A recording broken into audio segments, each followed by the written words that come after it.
Okay, in lesson 2, we're going to pick up where we left off with an assembly here on the screen. Now, with CAMWorks Nesting, there is an actual auto unfold or unfold all parts button up here, and it does work really well. However, what I found for some of the stuff that we do where the features get a little unique, sometimes it's better to go manually unfold the parts and check and make sure all the edges are correct for the laser.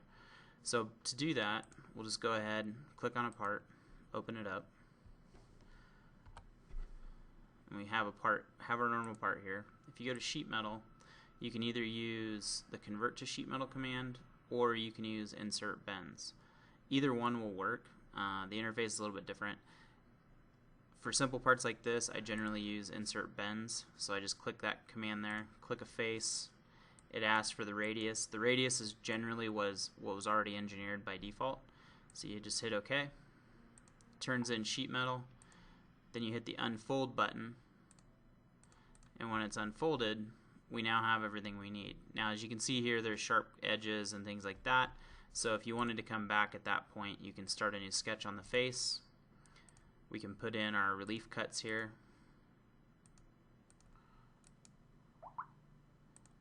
Go ahead and put our standard 3/16 radius on that. If we Windows select that one and that one, we can make them equal.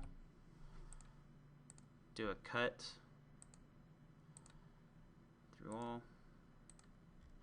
And now we have our little notch here. So the next step, if you want to go ahead and do it, we can go ahead and put our fillet on here. We do not need 100 thousandths. We can just do 30 thousandths, 0.030. Hit OK.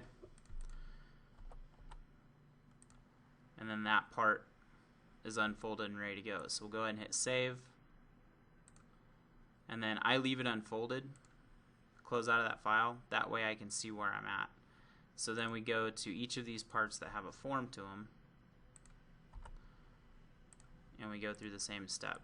Just insert bends, hit OK, flatten it out. And this step here is pretty much rinse and repeat the same thing over and over and over. Let's go ahead and make those equal ahead of time.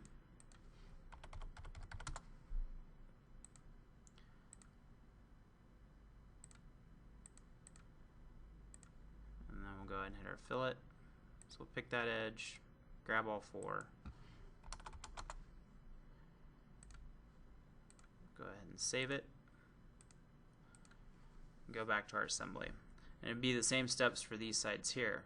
Now, one thing you can do in nesting is if you 100% know that this component here and this component here are the same, and let's say this component and this component are the same, what you could do is you can go ahead and just delete this part and delete that part.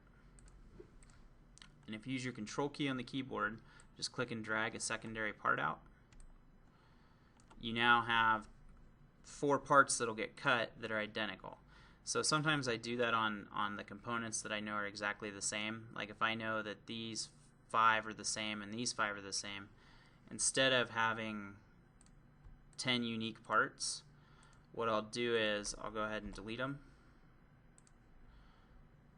So we'll delete those. I'll delete these 4.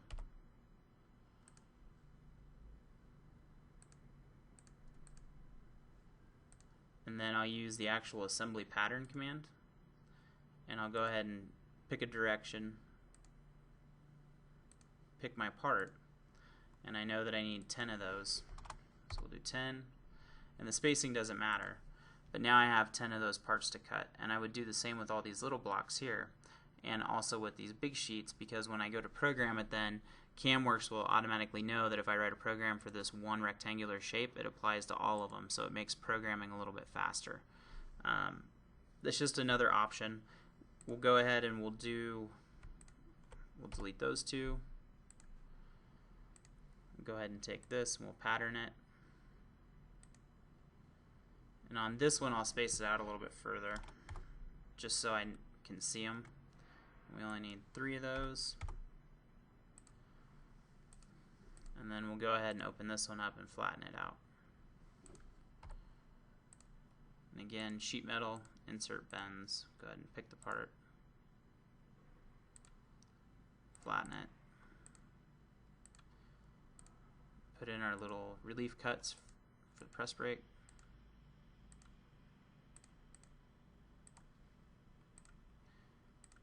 Now there are 100 different ways you could do this. What I've found with how we do our designs here, this seems to be the most consistent from project to project.